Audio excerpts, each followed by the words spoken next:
Hoje, a nossa aula, a gente vai falar sobre a transição da psicanálise para a neuropsicanálise. Estabelecer alguns pontos, né, em que ambas as disciplinas se conectam e também trazer à tona alguns conceitos da psicanálise clássica freudiana que a gente conhece pela perspectiva da neuropsicanálise, sofrendo, de certo modo, uma espécie de atualização a partir da neurociência.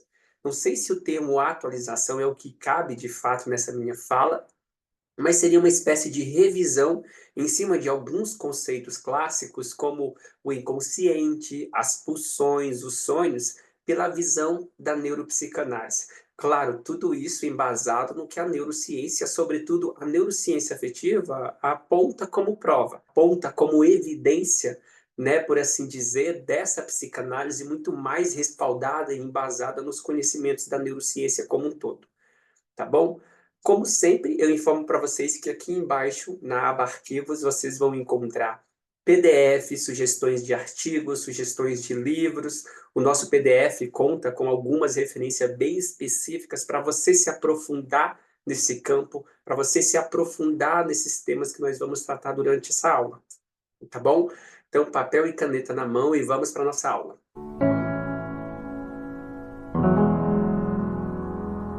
Compartilhando então a minha tela com vocês. Como eu disse, o tema da nossa aula é uma visão integrativa, uma espécie de transitoriedade da psicanálise à neuropsicanálise do século XXI. Bom, né, para dar a localização para vocês em que momento nós estamos da aula, nós vamos falar sobre a neuropsicanálise, que para nós neuropsicanalistas representa, sem dúvida alguma, um retorno ao Freud neurologista, ao Freud pesquisador, estudante de medicina, muito ansioso, por assim dizer, em conhecer mais a respeito do ser humano, da sua psique, do seu comportamento, tanto do ponto de vista biológico, como do ponto de vista psicológico, e por isso nós vamos apresentar alguns desses dados importantes aqui. Também vamos falar do sistema nervoso, que foi uma das pesquisas mais marcantes na carreira do Freud enquanto neurologista pesquisador. Vamos falar do caso de Wilmer Fliess e de Emma Eckstein, que é um caso muito curioso e muito pertinente, por assim dizer, do que a gente entende hoje da psicanálise, do que a gente entende como que a psicanálise trabalha na demanda do paciente, buscando estabelecer uma saúde mental. Vamos falar também sobre a neuroanatomia e a neurofisiologia. Duas contribuições muito importantes que o Freud trouxe, né, para a gente poder falar da atualidade, em que falamos de conceitos tão pertinentes, tão conhecidos por todos dentro do campo da biologia e da saúde mental psicológica, mas que a gente não leva em conta que o Freud, há mais de 100 anos atrás, conseguiu, ainda estudante de medicina, teorizar várias coisas que se comprovam hoje através de estudos mais avançados. Vamos falar também da Afasias, né, um livro muito marcante em que o Freud escreveu em 1981, em que ele teorizou sobre o que causava o distúrbio de linguagem, conhecido na época como afasia. E como que essas teorizações do Freud influenciou grandes pensadores contemporâneos e trouxe, então, à tona o que hoje a gente conhece como uma das disciplinas mais utilizadas ou especializações dentro do campo acadêmico, que é a neuropsicologia do Alexander. Também vamos falar, então, da psicanálise em si, a que se pretende, né, a psicanálise, e vamos falar também da transição, né, fechar esse tópico falando um pouco e complementando o porquê dessa transição, por que a gente sugere esse diálogo com a neurociência para transitar dessa psicanálise muito teórica no tempo do Freud e hoje buscar embasamento científico para que a gente consiga dialogar com outras áreas do saber, assim como esse diálogo com a neurociência já tem, de certa forma, trazido muitos resultados. Então, o que é, de fato, a neuropsicanálise? Quando as pessoas me perguntam o que a neuropsicanálise se pretende, o que ela representa, né, dado o centenário que a psicanálise já existe. A neuropsicanálise, sem sombra de dúvida, é um retorno ao Freud neurologista, ao estudante de medicina, né, ávido por conhecer temas psicológicos, por conhecer a biologia humana, o que causava o que a gente conhecia na época como histeria, o que causava o adoecimento psicológico. Tanto é que muitos, né, estudantes, muitos teorizadores, pesquisadores contemporâneos vão dizer que Freud foi um homem do seu tempo. Eu ousaria dizer que o Freud foi um homem muito à frente do seu tempo, que ele teorizou, que ele pesquisou, que ele postulou ideias, conceitos, perspectivas a respeito do adoecer humano que ia muito contra a medicina, a biologia daquela época. Tanto que muitas vezes que o Freud trouxe à tona para compartilhar com o campo acadêmico, com o auditório permeado de neurologista, a respeito das suas teorias, dos seus conceitos, das suas pesquisas, o Freud sofreu muita chacota. O Freud foi muito desvalorizado, muito desmerecido. No entanto, ele continuou. E coube à biologia, segundo as próprias palavras do Freud, futuramente, no momento em que as pesquisas, as tecnologias, as formas empíricas de encontrar evidência para aquilo que se teoriza fossem muito mais amplas e desenvolvidas, e iria, em algum momento, trazer à tona as comprovações de que a psicanálise da época carecia. O próprio Freud vai dizer que a psicanálise foi muito sustentada como uma teorização, que a psicanálise é um campo de investigação, um método de tratamento, mas que ela foi construída em cima, por assim dizer, de teorização, de conceitos, discursos dos pacientes, o que não deixou de forma alguma de torná-la muito eficaz no tratamento para a saúde mental. Mas o próprio Freud, como criador dessa linda abordagem, entendia que havia gaps que a gente precisaria trabalhar, e isso dialogando com outras áreas do saber, como é o que está se constituindo agora através da neuropsicanálise, em que a gente estabelece conceitos, em que a gente estabelece teorizações da psicanálise para buscar uma teorização, para buscar uma evidência, uma comprovação a partir da neurociência que se presta a esse serviço. E eu acho que nenhuma área do saber, nenhum campo de pesquisa tem contribuído tanto para a psicanálise como a neurociência, sobretudo a neurociência afetiva, baseado no trabalho do Dr. Jaak Panksepp, que traz conceitos como pulsões, conceitos muito importantes e caros que a gente conhece dentro do campo da psicanálise. Então, se o Freud, enquanto teorizador, se o Freud, enquanto pesquisador, estudante de medicina, criador da psicanálise, trouxe essa evidência, deixou registrado através de livros escritos de 1920 que, em algum momento, a biologia iria trazer comprovações para suas teorias, porque nós, psicanalistas, seguidores desse trabalho maravilhoso, psicanalistas praticantes desse campo da psicanálise, nos fecharíamos para essa possibilidade que ele próprio, há 100 anos atrás, já imaginou que algum momento ia chegar. Então, é evidente que era uma questão de tempo que a psicanálise começasse a dialogar com outras disciplinas. Eu gosto muito de dizer que a psicanálise, por assim dizer, e a neurociência estão divididas, distanciadas pelo mesmo objeto, que seria o cérebro. A psicanálise estuda o cérebro, a psique, a mente, e a neurociência também estuda o cérebro, a biologia, etc. Então, quando essas duas abordagens se unem para dialogar acerca do mesmo objeto de estudo, por perspectivas diferentes, uma transitando no lugar da outra, experimentando essa lente de visão da outra, é só contribuição e resultado que pode surgir para ambas as abordagens de pesquisa, tá bom? Então estejam abertos para ouvir, abertos para entender o que a gente está trazendo como dados, ainda que você não concorde com um, abra-se para ouvir. A escuta é uma prática muito cara a todo analista. Então, espero que vocês consigam ouvir o que a gente tem a apresentar para vocês, tá bom? E aí nós vamos agora iniciar uma série de apresentações de alguns dados científicos, de algumas pesquisas, algumas teorizações que o Freud fez enquanto ele era estudante de medicina, enquanto o Freud era neurologista, que o Freud fez e que faz sentido para nós aplicarmos na clínica hoje. Então, vou apresentar algumas teorizações para vocês e também compartilhar algumas imagens que vocês não encontrariam na internet. São imagens extremamente raras, representadas ou expostas em museus específicos que tratam da vida do Freud, como o Museu de Berlim, como o Museu de Washington, até o cérebro, o único cérebro que nós temos neurológico que o Freud desenhou, postulou e rabiscou através das suas pesquisas. A primeira pesquisa do Freud, um dos campos que mais pesquisou enquanto estudante de medicina neurologista, foi o sistema nervoso. O Freud fez, né, ou dedicou grande parte da sua vida, quase que 30 anos, por assim dizer, pesquisando sobre o sistema nervoso. Começou estudando o sistema nervoso de enguias, invertebrados, né, conhecido como lampreyas.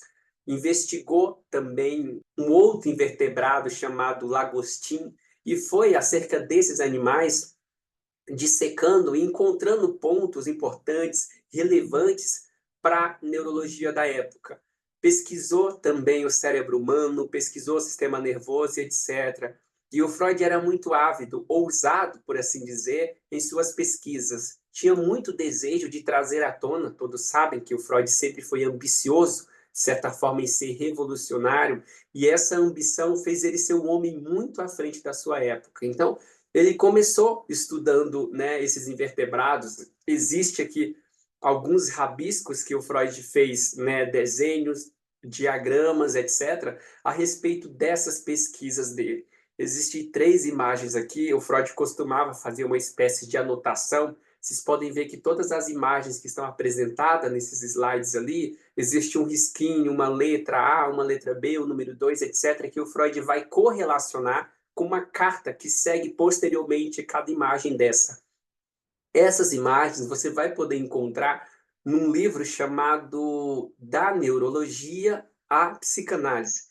Esse livro aqui, que eu já devo ter falado para vocês, que é Da Neurologia à Psicanálise. Então, o Mark Somos pegou cerca de 80 desenhos, né, incluindo esses diagramas, anotações que o próprio Freud fez enquanto ele era estudante, pesquisador, acerca desse sistema nervoso, acerca do cérebro, e foi colocando esses desenhos aqui, né, para deixar como referência para pesquisadores, para neuropsicanalistas, por assim dizer, do futuro, posterior à sua geração.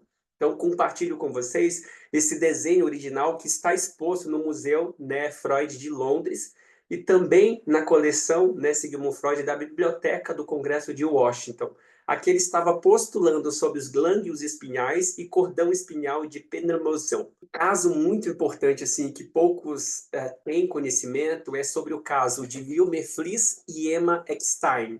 Ali à direita ali vocês vê o Fliess, né, e do lado esquerdo vocês encontram a Eckstein.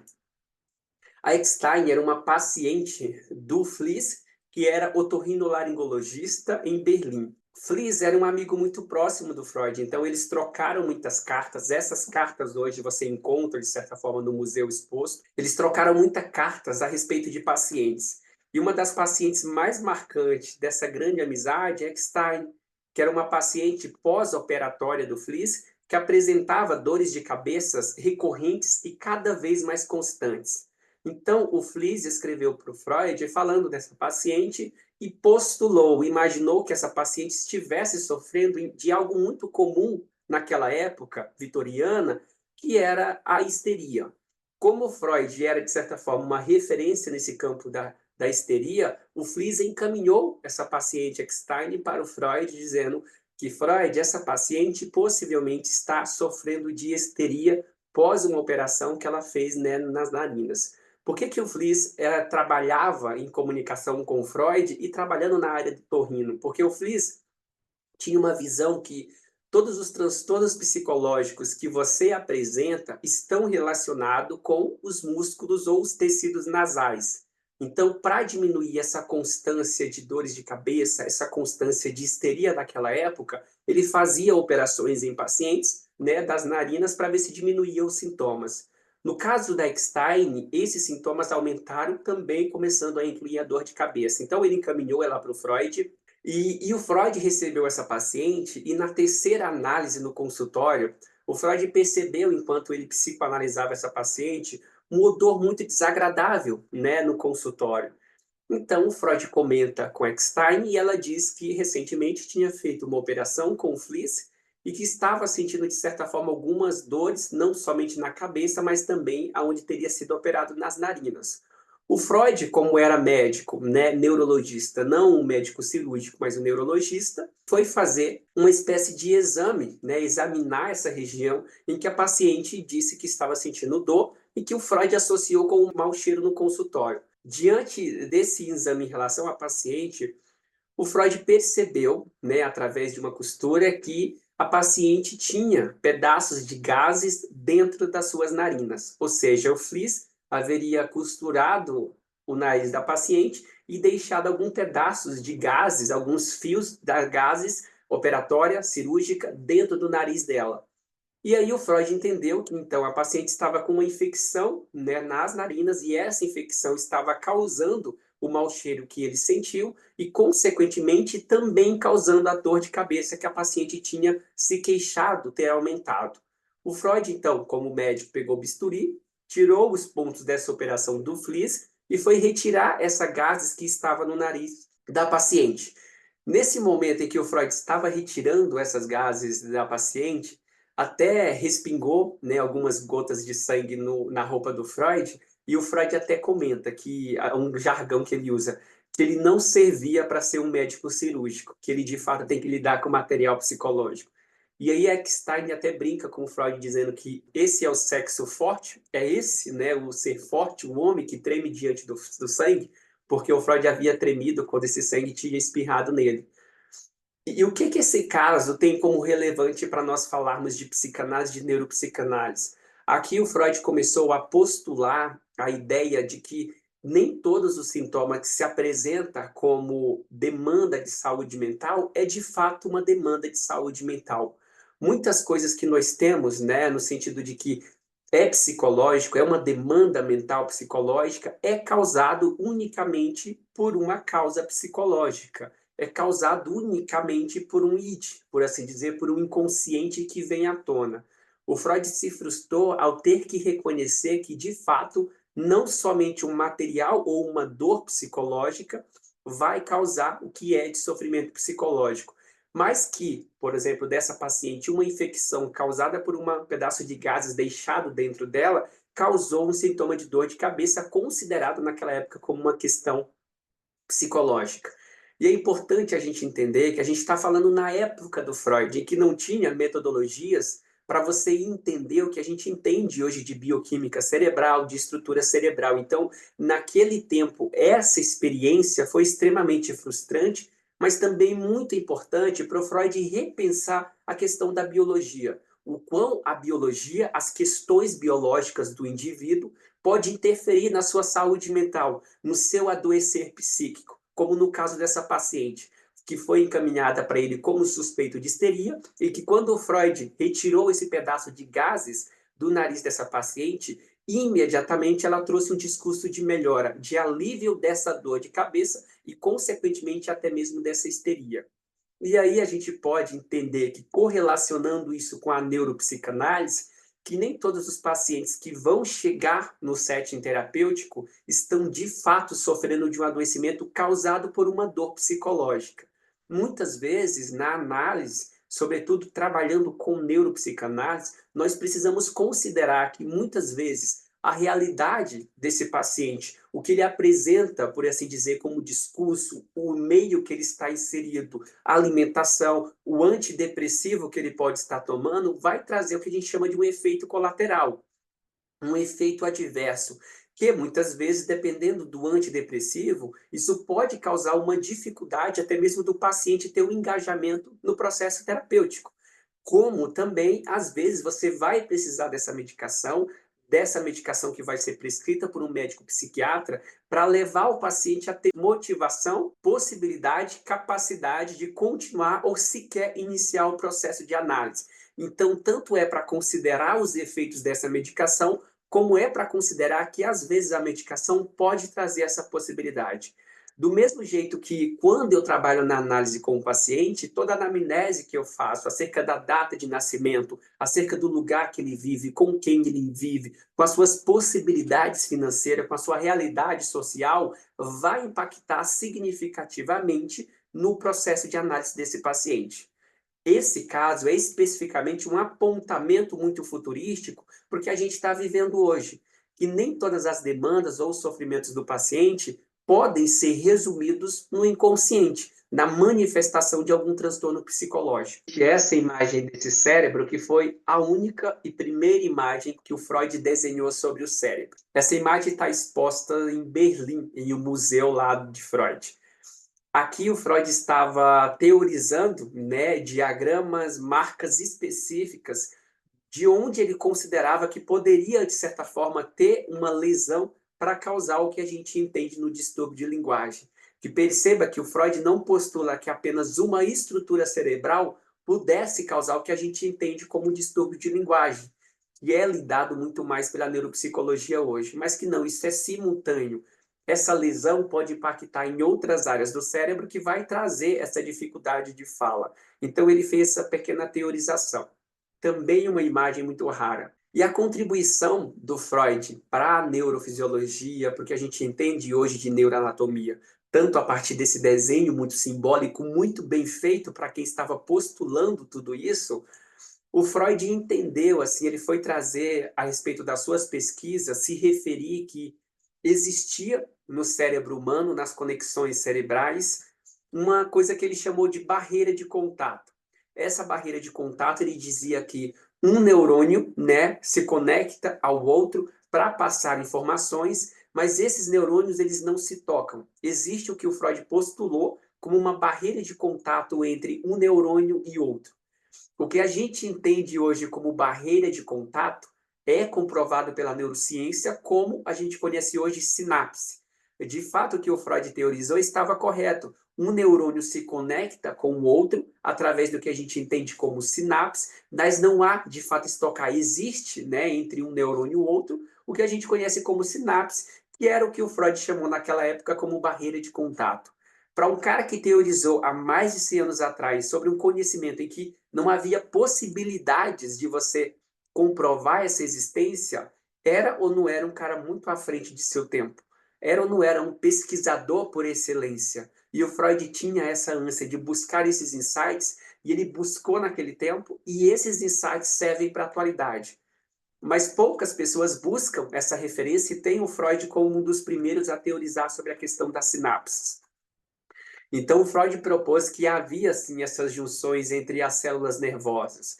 E quando ele teorizou que havia essa ideia que ele chamou de barreiras de contato, ele já postulou que não havia apenas um neurônio, entendeu que havia um dinamismo nesse cérebro, que um se conectava com o outro, que passava para o outro, que conectava com o outro, e essa troca de informação acontecia simultaneamente através disso que ele chamou de barreira de contato, que nós entendemos como sinapse. Uma outra contribuição muito importante do Freud no tempo de pesquisa como neurologista, assim, que abre campo para a gente também pensar no campo de pesquisa como uma possibilidade para um neuropsicanalista, é sobre o distúrbio de linguagem que eu tinha comentado anteriormente. O Freud escreveu um livro em 1981, né, denominado Sobre as Afasias, em que ele propôs que tanto a afasia, distúrbio de linguagem, como outras formas de distúrbio de linguagem deveriam ser compreendidos a partir de uma perspectiva muito mais funcional e também dinâmica, considerando que havia essa barreira de contato que conectava, dialogava o neurônio com o outro e que isso acontecia simultaneamente por todo o cérebro. Então, ele propôs que a gente deveria olhar para esses distúrbios, essa dificuldade de linguagem, uma perspectiva muito mais funcional, ou seja, há uma funcionalidade ali, e também dinâmica, que não é só uma região específica. Considerando, né, então, que a interação entre essas diferentes áreas do cérebro poderia levar a que uma determinada área do cérebro desenvolvesse também a dificuldade em outra área determinada do cérebro. Então, se existe essa simultaneidade, esse dinamismo dentro desse cérebro, uma rede de contato, não seria a lesão em uma única estrutura ou a lesão em uma única parte do cérebro que iria então trazer à tona o que a gente entende, né, como distúrbio de linguagem. Para vocês terem uma ideia, a gente está falando de 1891, né, em que o Freud postulou isso. E o Freud postular essa ideia naquele tempo era a ideia dominante de que sim, existe uma estrutura única no cérebro, que quando existe uma lesão, acontece uma lesão nessa área específica, isso vai impactar no que eles entendiam como distúrbio de linguagem. O Freud, muito à frente do seu tempo, trouxe à tona uma discordância muito significativa de que não. Existe algo chamado barreira de contato que faz com que os nossos neurônios se conectem um ao outro dialoguem e estabeleçam um dinamismo nesse cérebro. Então, não podemos limitar de forma alguma que uma única estrutura lesada é responsável pelo que a gente entende de distúrbio de linguagem. E nesse ponto, o Freud já teorizou que grandes traumas, ou seja, grandes acontecimentos emocionais, sobretudo na primeira infância, podem trazer uma dificuldade para essas barreiras de contato, para essas sinapses, que vai impactar que não é somente lesão, ou seja, algo físico, biológico, que vai causar o que a gente entende como distúrbio de linguagem. Isso, para aquela época, é ir totalmente contra o que era dominante entre o seio acadêmico, de que não era lesão que levava ao que a gente entende como distúrbio de linguagem. Então, esse livro aqui fica como recomendação para vocês se aprofundarem nesse tema. Considero também imprescindível que toda pessoa, todo analista que se pretenda, né, a neuropsicanálise tenha conhecimento de todos esses dados que eu estou apresentando aqui do Freud, se dispondo a ler todos esses casos, todos esses artigos, como esse livro que tem uma relevância muito significativa como método de pesquisa, de teorização para a neuropsicanálise atual. Então fica aí essa recomendação. O Freud vai influenciar uma pessoa muito importante dentro do seio que a gente entende como neuropsicologia. O Alexander Luthor, que é o criador, por assim dizer, da neuropsicologia, conhecia o livro sobre as afasias do Freud. Estudou esse livro, estudou psicanálise, se aprofundou nessa demanda, nessas teorizações do Freud. Mas, por ter ou viver num momento muito mais evoluído tecnologicamente, muito mais possível de você pesquisar e comparar essas pesquisas à base de testes científicos, trouxe essa ideia do Freud, desse dinamismo cerebral, dessa ideia de considerar que o distúrbio de linguagem não está relacionado somente a uma estrutura física lesada, etc. E esse livro, sobretudo as afasias, as teorizações sobre as afasias, contribuiu significativamente para o Alexander desenvolver o que a gente entende hoje como neuropsicologia, porque ele foi contra, né, a crença dominante da época. Então, por mais que as pessoas não consigam trazer isso à tona, falar ou reconhecer isso, sim, existem evidências muito fortes, embasadas, que a teoria freudiana, dentro da psicanálise relacionada ao distúrbio de linguagem, teve uma influência absolutamente significativa e profunda no desenvolvimento da neuropsicologia pelo Alexander. Também recomendo pesquisar um pouco mais sobre esse tema. Um outro fato importante, e aqui a gente encerra um pouco desses dados científicos que eu queria atualizar vocês, o Freud deixou, eu creio que no livro Além do Princípio do Prazer, de 1920, essa frase, né, dentro de um dos seus textos, que para mim é o convite a todo analista, aquele analista muito arcaico, limitado aos conceitos freudianos, um convite muito bem feito, gentil, né, e muito otimista para se embarcar, para entrar nessa jornada, nesse percurso de dialogar com outras disciplinas, como a própria neurociência, que é o que está acontecendo hoje. O Freud disse assim: deve ficar bem claro que a incerteza da nossa especulação aumentou muito pela necessidade de tomar empréstimos da ciência da biologia, conhecido como neurociência atualmente. A biologia é verdadeiramente uma terra de possibilidades ilimitadas. Olha isso, gente. Necessidade de tomar empréstimos da biologia. Se o Freud, o criador da psicanálise que nós trabalhamos hoje, faz esse convite para vocês e diz: sim, vamos tomar emprestados alguns conceitos da biologia, porque ela vai conseguir evidenciar alguns apontamentos que eu fiz. Sim, vamos dialogar, estabelecer um diálogo com essas disciplinas, porque a biologia pode, de fato, cumprir ou trazer evidências para algumas postulações que a psicanálise trabalha atualmente. Então, esse convite está estabelecido. O convite chegou à sua porta. Quer embarcar nessa jornada? Constituir acerca da neuropsicanálise uma possibilidade da psicanálise buscar um embasamento científico, um campo de debate muito mais significativo? E de forma alguma a neuropsicanálise se pretende desconstruir a psicanálise. Pelo contrário, pegar esses apontamentos que o Freud fez e fazer uma revisão, porque o Freud deixou estabelecido que a biologia faria esse papel. Em algum momento era nítido, Freud postulou isso, que em algum momento esse diálogo aconteceria, essa união poderia acontecer. Então, hoje, como eu disse na aula anterior, nós temos grandes pessoas, grandes influenciadores dentro do meio científico, tanto psicanalítico como neurocientífico, dispostos a estabelecer esse diálogo.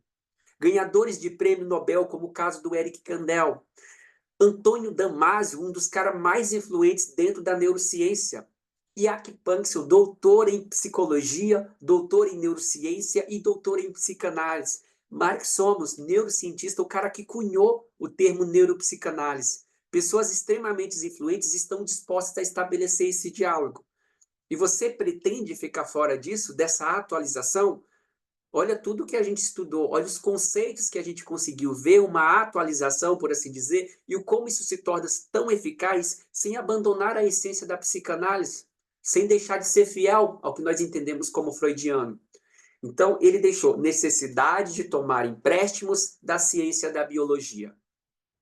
E esse empréstimo traz, então, o que nós entendemos como neuropsicanálise. Eu acho que até o nome é muito lindo, até o nome é muito gentil, porque se permanece ali como fidedigna a sua origem, a psicanálise. Acrescentamos o neuro, aquilo que é cérebro, a neurologia, a neurobiologia, a neurociência, como forma de ampliar esse campo, essas possibilidades, também de embasamento científico da própria psicanálise, como método de tratamento. E é esse convite, é o surgimento da neuropsicanálise que o Freud fez lá em 1920. Ele trouxe essa idealização e ela de fato aconteceu. Eu vou trazer alguns conceitos muito conhecidos, assim, clássicos dentro da psicanálise freudiana e comparar elas, correlacionar elas com o que a gente trabalha dentro da neuropsicanálise. Como que os conceitos, como por exemplo o conceito de inconsciente, né, dentro da psicanálise clássica é visto trabalhar a partir de um embasamento científico dentro da neuropsicanálise. Como que o analista trabalha, por assim dizer, a demanda desse inconsciente e como que o neuropsicanalista trabalha a demanda desse inconsciente, utilizando a psicanálise clássica, mas também se abrindo, dialogando com trazer algumas evidências da neurociência. É assim que se propõe. Então, um dos conceitos mais conhecidos dentro da psicanálise, seja lacaniana, seja kleiniana, seja winnicottiana e também a freudiana, é o conceito de inconsciente. Falar sobre o inconsciente, sobre a ideia do consciente. Então, o Freud vai postular, né, em suas pesquisas, em seus discursos, que aquilo que nós entendemos como conflitos psicológicos, dores, sofrimentos neuróticos, etc., eles se derivam, eles têm como causa, origem, a manifestação desse inconsciente. E para tratar uma pessoa que apresentava, por exemplo, uma histeria, eu precisava, de certa forma, trazer à tona, analisar, ter métodos de acessar esse inconsciente desse paciente que sofre. E como que eu poderia fazer para acessar essas demandas desse paciente? E aí o Freud vai postular que podemos acessar o inconsciente ou o inconsciente vai se manifestar nesse paciente através dos sonhos. Por isso, todo psicanalista trabalha com a interpretação dos sonhos, ou seja, sonhos que o paciente traz à tona para você e que você orienta, direciona o paciente para que ele mesmo interprete esse sonho. Não é o analista que faz a interpretação do sonho do paciente. É o paciente, a partir das suas próprias associações, que vai fazer essa interpretação. O analista apenas é um auxiliar nesse papel. Então, o Freud traz isso como material de tratamento, uma forma de ter contato ou acessar esse inconsciente. Um outro método seria a livre associação. O conceito do paciente falar sobre aquilo que lhe vem à mente, falar sobre aquilo que lhe vem à cabeça sem nenhum tipo de restrição, sem nenhum tipo de tabu. Falar, colocar para fora, talk and kill, a cura pela fala. Falar, de certa forma, traz à tona esse método terapêutico e, de certo modo, o paciente, ao falar, vai manifestando esses pensamentos, essas memórias inconscientes. Uma outra forma seria a análise dos atos falhos. O que é o ato falho? É quando você, por exemplo, estou conversando com alguém e falo o nome de outra pessoa me referindo a outra pessoa. Por exemplo, eu estou conversando com a Ana e me referindo a Ana, eu chamo ela de Paula. Então, eu troco o nome de uma pessoa pelo outro. O Freud vai chamar isso de ato falho. analisar os atos falhos que o paciente apresenta através do seu discurso, daquilo que ele fala, daquilo que ele faz fisicamente, é também uma forma de acessar esse inconsciente. Por exemplo, troquei o nome da minha esposa. Quando eu troco o nome da minha esposa, o que que essa troca de nome representa? Eu estou pensando nessa pessoa, não necessariamente uma traição, mas eu tenho uma conexão com essa pessoa, eu estou em dívida com essa pessoa, eu tenho que estabelecer alguma demanda com essa pessoa, essa demanda vem do inconsciente, ela vem à tona e se manifesta através do ato falho. Então, analisar esses atos falhos também seria uma forma muito eficaz de acessar esse conteúdo do inconsciente e, a partir dessa análise, ajudar o paciente a trazer esses conteúdos à consciência, ou seja, tirar dessa parte consciente e trazer essa memória para o consciente. E a partir dessa consciência se constitui, então, o que a gente entende a resolução dos conflitos e dos sofrimentos psicológicos. Então, interpretação dos sonhos, livre associação, análise dos atos falhos são algumas das formas mais clássicas de se trabalhar e se acessar o inconsciente dentro da psicanálise freudiana. Na neuropsicanálise, nós temos o que nós chamamos de inconsciente ativo, ou seja, o Mark Somos vai considerar que o inconsciente se manifesta muito mais no indivíduo, naquilo que ele tem como escolha, que ele tem como desejo, do que através somente dos atos falhos, dos sonhos, etc.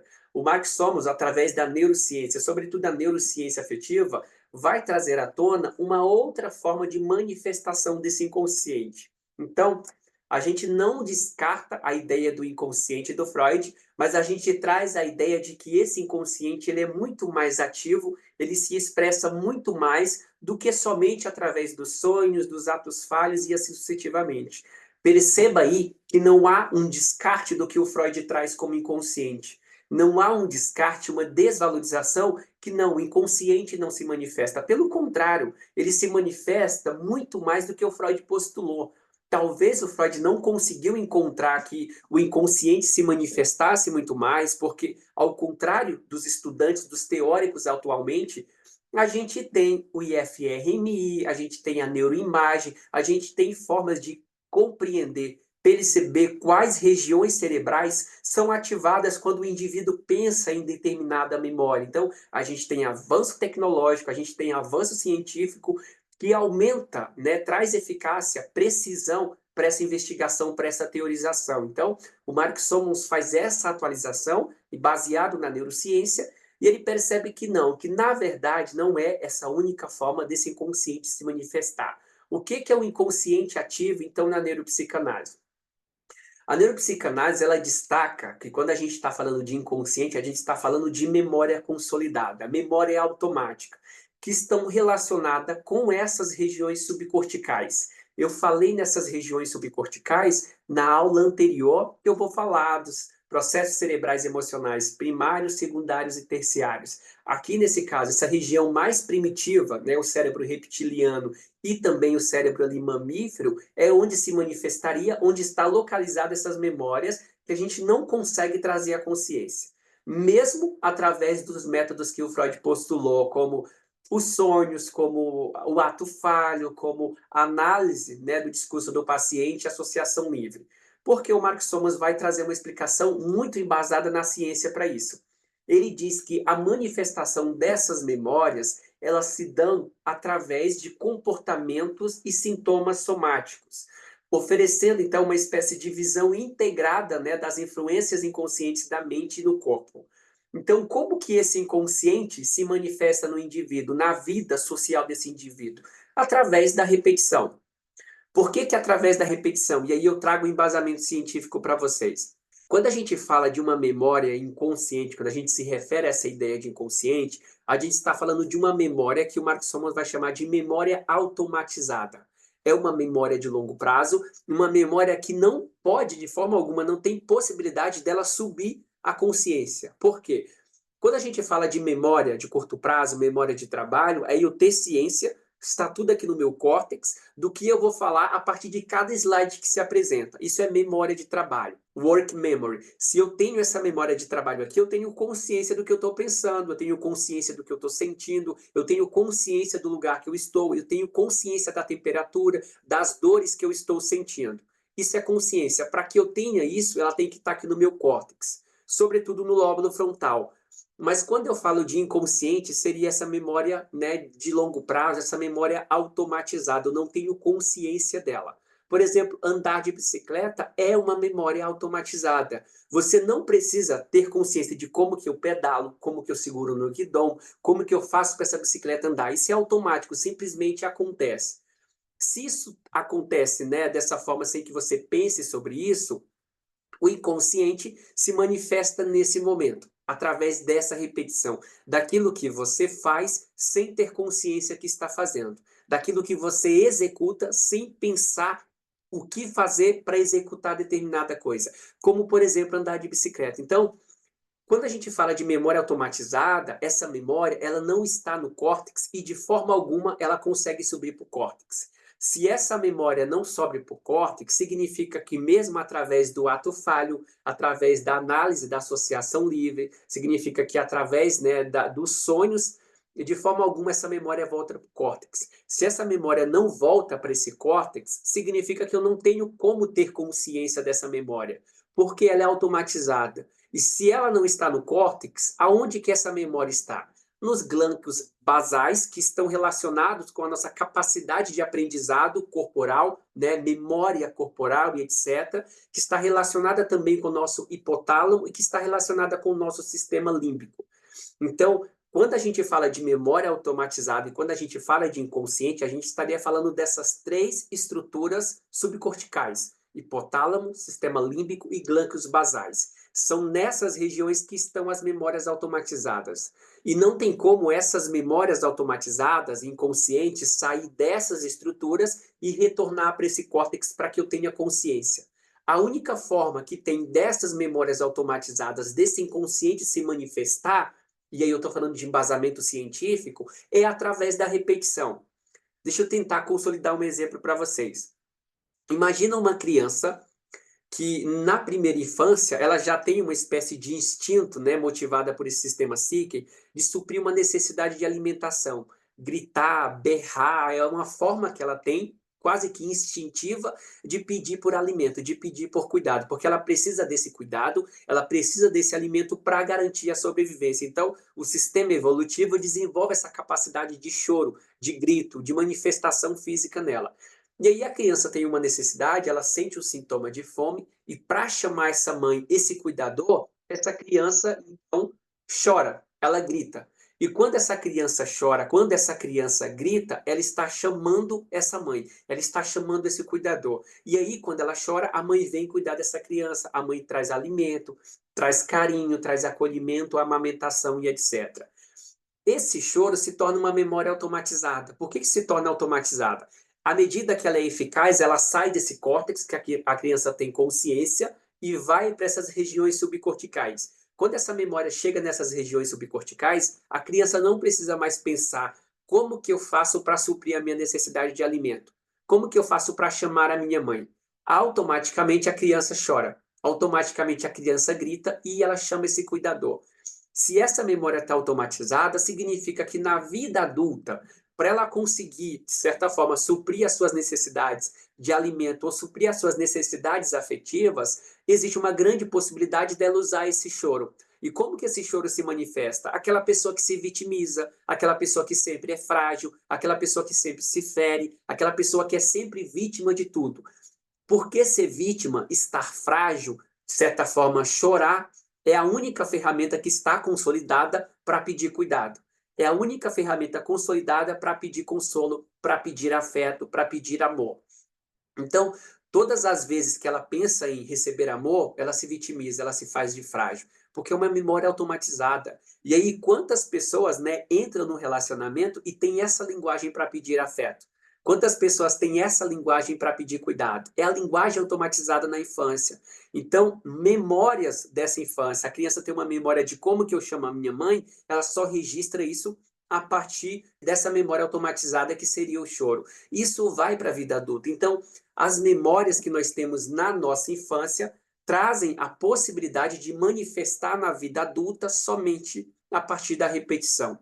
Sobretudo hábitos, atitudes, etc. Então, esse inconsciente postulado na psicanálise freudiana, ele se manifesta na vida adulta através da repetição. Vou dar um exemplo para vocês aqui de um caso específico. Estou trabalhando o caso de um paciente que ele tem, por assim dizer, uma compulsão, né? Ele tem um vício em pornografia. Quando esse paciente tinha por volta de 14 ou 12 anos, ele foi pego pelo pai dele enquanto ele havia uma revista que ele encontrou de um tio dele. Quando esse paciente foi pego, né, pelo pai, por uma figura, por assim dizer, repressora na infância dele, ele saiu de casa, fugiu porque o pai repreendeu ele e ficou 3 dias sumido, desaparecido, sem dar notícia para os pais. Estava na casa de um amigo dele, com vergonha de ter que encarar esses pais, com vergonha de falar com esses pais. Passa alguns anos depois, aproximadamente 20 anos depois, né, com 34 anos, esse paciente, agora médico, estava namorando e aí perpetuou esse vício em pornografia. E aí é um outro caso do porquê esse vício em pornografia, porque, para resumir para vocês, um paciente que passou a vida toda vivendo à base de projeções, ou seja, realizando o desejo dos outros, sendo que os outros queriam que ele fosse, para ter a garantia desse afeto, dessa validação da mãe e do pai, ele chega na vida adulta e claro que a única forma que ele tem de fazer algo por si mesmo, de sentir esse prazer através dessa bioquímica da dopamina, é através do vício em pornografia. Porque se ele não tem campo para exercer essa dopamina e ele precisa fazê-lo, ele vai encontrar mecanismos para fazer isso. Então, isso seria o vício em pornografia. Mas voltando para o caso, e aí esse paciente, 20 anos depois, com 34 anos, agora médico, ele foi flagrado, ele foi pego pela namorada em um determinado momento enquanto ele se masturbava. Quando ele foi pego pela namorada, o que vocês acham que ele fez com a namorada? Ele terminou o relacionamento com essa namorada, gostava dela, mas não conseguia estabelecer esse diálogo com ela. Ou seja, conversar com ela acerca daquilo que ele tinha feito. Por quê? Porque esse hábito de fugir, esse comportamento de fugir daquilo que o constrange, de quem o repreende, é uma memória automatizada. É esse inconsciente se manifestando. Então, esse inconsciente se manifesta através da repetição. E todas as vezes que ele fosse pego, né, de certa forma, acessando um conteúdo em pornografia, ele tenderia a fugir dessa pessoa. Ele tenderia, de certa forma, a romper o vínculo com essa pessoa. Porque isso é um comportamento automatizado. Então, isso é a manifestação do inconsciente. Coisas que acontecem na infância ou na vida adulta, memórias que você consolida, que vão ser armazenadas nessas regiões subcorticais e que não vem à consciência, ou seja, não vem à tona. Quando você questiona o paciente do porquê ele fez aquilo, do porquê ele fugia, ele não sabe dizer. Ele não sabe explicar por que ele fugia. Ele dizia que era um instinto. Quando você vai investigar através dos 7 afetos fundamentais, você percebe que ele tem medo de um rompimento de vínculo. Para essa namorada não terminar com ele termina com ela antes. Para esse pai não continuar repreendendo, não ficar de cara feia com ele foge desse pai. Ou seja, fugir desse vínculo ou romper esse vínculo, mandar o outro embora, é mais fácil ou é, de certa forma, uma prevenção de que esse outro me mande embora primeiro, de que esse outro me abandone primeiro, então eu abandono ele logo. Então, todas as vezes que esse ato se repetia na vida adulta, seria a manifestação desse inconsciente. Então, a manifestação do inconsciente na neuropsicanálise é através da repetição. Ou seja, todas as vezes que você é repreendido, todas as vezes que você sente medo, todas as vezes que você quer afeto, todas as vezes que você quer sexo, que hábito você repete para buscar essa satisfação? Que hábito você repete para buscar esse cuidado? Que hábito você repete na sua vida quando você rompe um relacionamento? Que hábito você repete na sua vida quando alguém te repreende, quando alguém te corrige, quando alguém te decepciona? Essa repetição é, de certa forma, a manifestação dessa memória consolidada lá na infância. Que aí a gente trabalharia dentro de um processo terapêutico, tendo novas formas, construindo novos campos, novas formas possíveis de lidar com essa fuga que sempre acontece. Se eu não consigo falar com essa pessoa, o que eu consigo fazer em vez de fugir? Quando eu começo a incentivar, a dar respaldo para o paciente, construir outras soluções, não somente essa que ele já usou sempre, sempre, sempre, eu estou construindo uma nova memória que pode substituir, não apagar, mas substituir essa memória automatizada. Essa seria uma das formas de tratamento. Então, quando a gente fala de inconsciente, estamos falando de memórias, caso memórias automatizadas, que estão, sobretudo, armazenadas nessas regiões gânglios basais, sistema límbico e hipotálamo, e que não sobem, mesmo através da análise da livre associação, ao córtex, né? Existe o conceito de pulsão dentro da psicanálise, que seria ali o que o Freud vai dizer que é forças, né, de certa forma, forças motivacionais fundamentais que motivam o comportamento humano. Ou seja, coisas que te levam a buscar prazeres no mundo, coisas que te levam a se relacionar com pessoas, a buscar um trabalho, uma realização pessoal. Ele identificou, né, dentro das suas teorizações, duas principais categorias de pulsões, que seria ali a pulsão de vida, baseado, né, no conceito grego de eros, e a pulsão de morte, baseado na questão grega também de thanatos, né, thanatos, que é a questão de você buscar uma pulsão de morte, um estado de nirvana. Até coloquei um gráficozinho aqui. Então, essas duas forças motivacionais, seriam o que te levam a interagir com o mundo, que te leva a buscar idealizações, que te leva a buscar relacionamentos, que te motiva, né, suficiente para você conseguir todos os dias trabalhar, todos os dias buscar um objetivo, todos os dias se relacionar com alguém. O conceito também de pulsões dentro da neuropsicanálise, a gente estaria falando dos 7 afetos fundamentais. Ou seja, eu falei numa aula específica de neuropsicanálise, introdução à neuropsicanálise sobre esses afetos. Existe uma atualização, né, dentro desse conceito de pulsão, de que o que na psicanálise clássica se trata de 2 afetos, ou seja, a pulsão de morte, a pulsão de vida, na neuropsicanálise sofre uma atualização e é chamado de 7 afetos fundamentais, que a psicanálise, a neuropsicanálise, pega emprestado, né, da neurociência afetiva do Jack Panksepp. Então, o Mark Solomons, esses 7 afetos, vai propor que existe um modelo mais detalhado, que são essas emoções básicas, ou seja, esses 7 afetos, como dominar, buscar, vínculo, cuidado, medo e fuga, vão te motivar, né, vão te direcionar a se relacionar com pessoas, a buscar satisfação no mundo. E o Mark Solomons fala que o trabalho do ego é ajudar o indivíduo a satisfazer todas essas necessidades. Então, dominar, buscar, de certa forma, me relacionar com o outro não é uma escolha, é uma necessidade afetiva. Quando eu não supro essa necessidade, eu tenho um sofrimento. Se apresenta uma demanda psicológica em mim. E essa demanda, por exemplo, é o que me leva a buscar uma análise, né? O indivíduo está sofrendo de desvio de um ou mais desses afetos. Então, baseado no trabalho do Jack Panksepp, então, o Mark Solomons vai propor que esses 7 afetos fundamentais são, de certa forma, uma revisão das 2 pulsões que o Freud falou. E aqui, gente, de novo, a gente está falando de século XXI, possibilidades infinitas de investigação, tanto que esses 7 afetos, existem estruturas no cérebro, bioquímicas cerebrais, que são hiperativadas quando o indivíduo está sendo cuidado, quando o indivíduo está suprindo, né, exercendo cuidado pelo outro, quando o indivíduo está buscando novidades nesse mundo. Então, isso é uma comprovação, não é uma teoria. E aí eu trouxe esse gráficozinho para vocês verem que sempre que você sente desprazer, ou seja, desconforto, você está saindo desse estado de homeostase. Quando você sente prazer, conforto, segurança, tranquilidade, você está retornando para essa ideia de homeostase. Sempre que eu experimento a homeostase, eu estou, de certa forma, equilibrado em relação a esse afeto, tá? Então, 7 pulsões representa as 2 pulsões. Pô, mas 2 pulsões já é difícil de compreender, então 7 complica mais? Não, na verdade eu acho que não. Eu considero que ampliar essas possibilidades de pulsões também amplia a possibilidade ou a facilidade de explicar, né, certos comportamentos, certas compulsões, certas demandas que se apresentam na clínica analítica. E aí, um outro ponto importante é a questão do mente e cérebro, né? Aqui, a psicanálise clássica freudiana, ela sempre trabalhou ou teve uma inclinação muito significativa para considerar que os sintomas que o indivíduo apresenta, que os sofrimentos que o indivíduo apresenta, são derivados de uma instância ou de uma causa psicológica.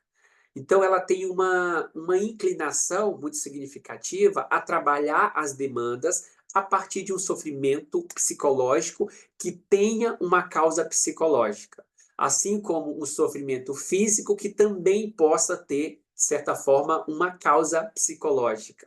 O Mark Solomons, dentro da neuropsicanálise, vai fazer uma ampliação disso e considerar que não. Como no caso que eu falei para vocês que o Freud teve uma frustração muito significativa em relação a Amy Eckstein, significa que nem todos os sofrimentos que o indivíduo apresenta são derivados, por assim dizer, da manifestação desse inconsciente. É um sofrimento de causa psíquica. Muitas vezes, por exemplo, o antidepressivo que o paciente está tomando pode trazer um efeito colateral que o paciente vai apresentar como discurso para o analista.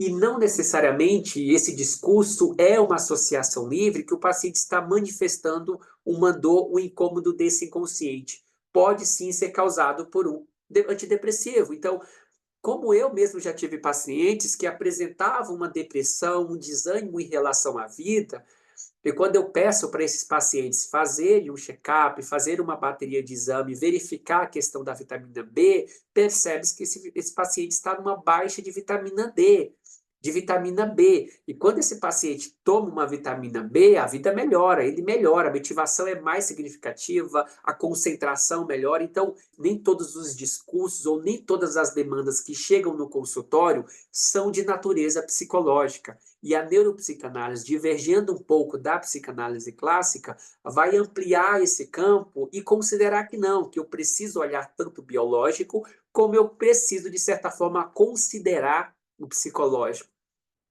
Por isso que hoje eu trabalho muito com pacientes que apresentam, por exemplo, uma demência, pacientes que tiveram algum trauma cerebral, pacientes que sofreram alguma cirurgia cerebral e apresentam um sintoma, um comportamento, uma alteração de hábito de personalidade a partir dessa cirurgia, a partir dessa lesão, desse acontecimento. A psicanálise contribui muito para a neurociência através desse relatório que, olha, quando o paciente tem uma lesão, por exemplo, no hipotálamo, ele vai apresentar isso, isso e isso, ele vai apresentar aquilo, aquilo, aquilo. E aí a gente consegue, junto com essas áreas do conhecimento, estabelecer diálogo.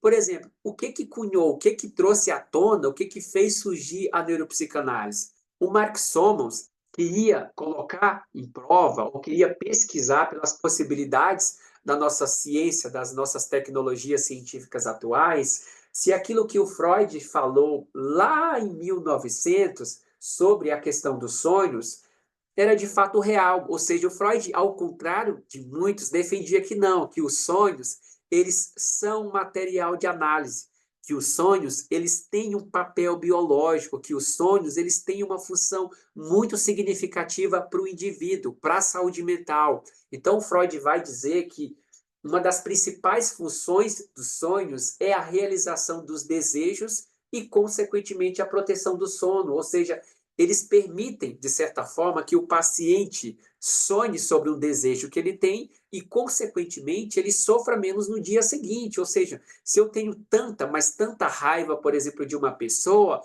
e aí eu sonho batendo, agredindo essa pessoa, no outro dia eu vou acordar com menos vontade de bater naquela pessoa, com menos raiva dessa pessoa. Por quê? Porque essa energia, essa necessidade de agredir o outro, teve uma vazão, teve uma realização fantasiosa nesse campo dos sonhos. Então, o Freud postulava isso, que é a realização dos desejos. Mas nem sempre isso acontece, de certa forma, exatamente como é a realização do desejo. Eu, de fato, batendo naquela pessoa, eu, de fato, agredindo aquela pessoa. Às vezes isso acontece transfigurado, simbólico, como, por exemplo, de repente você vê, está numa avenida e você vê um caminhão vindo indiferente a um carro pequeno e esse caminhão passa por cima desse carro pequeno, esmaga, destrói esse carro pequeno. Simbolicamente, transfiguradamente, isso é a realização do seu desejo. E aí essa vazão, essa energia, ela vem. E por que que o sonho faz isso? Por que que não pode ser exatamente eu agredindo aquela pessoa? Porque o teu inconsciente, o teu consciente, na verdade, vai entender que tomar consciência disso pode causar um grau de sofrimento. E para você não sofrer tanto, não sentir essa culpa, isso é transfigurado, isso é modificado, é um caminhão e não você. Mas simbolicamente é você passando, agredindo essa pessoa, isso te dá vazão.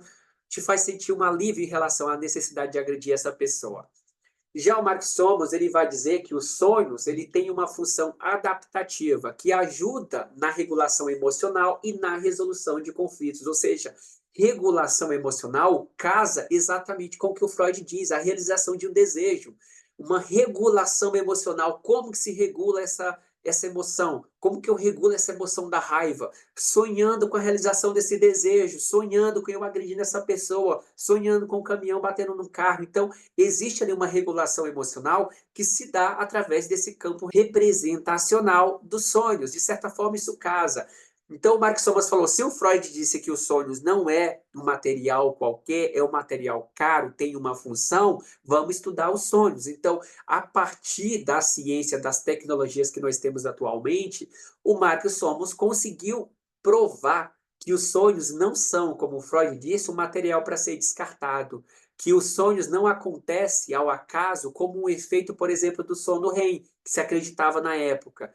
Na verdade, o Mark Somas conseguiu identificar que, mesmo que regiões cerebrais que causam o sono REM sejam, de certa forma, lesadas e a pessoa não tenha mais o sono REM, o movimento involuntário dos olhos, a pessoa ainda continua sonhando, ou seja, apesar do sono REM ter acabado, a pessoa continua tendo capacidade de sonhar. Então, aquilo que se acreditava predominante aqui, o sonho era um efeito colateral, por assim dizer, do sono REM, na verdade não é, eles são independentes. A região que leva a acontecer o sonho não é exatamente a região que leva a acontecer o sono REM, embora haja uma correlação. Então, de novo, isso traz uma visão, um olhar científico, uma valorização para a teoria freudiana, de que o que o Freud falou há mais de 100 anos atrás tem um sentido, tem um apontamento, e a neurociência está conseguindo olhar para isso hoje e dizer, peraí, não, os sonhos têm uma função, o sonho regula as nossas emoções, os sonhos é o momento em que você resolve conflito, como é na higiene cerebral, como é a limpeza desses resíduos que não são benéficos, como é, por exemplo, o momento do indivíduo talvez realizar esse desejo que ele precise para no dia seguinte estar mais tranquilo, estar mais aliviado. Então, quando o Mark Somos comprova isso, de que não, os sonhos eles têm uma função muito significativa na saúde mental, na saúde cerebral, a ciência olha novamente para a psicanálise como um campo teórico que traz elementos que valem ser investigados, que valem levar em conta, e isso há mais de 100 anos atrás. Por isso que considerar o estudo da neuropsicanálise, a prática dela, é constituir mais elementos, conceitos que possam dialogar, ser comprovado pela neurociência, sobretudo a neurociência afetiva.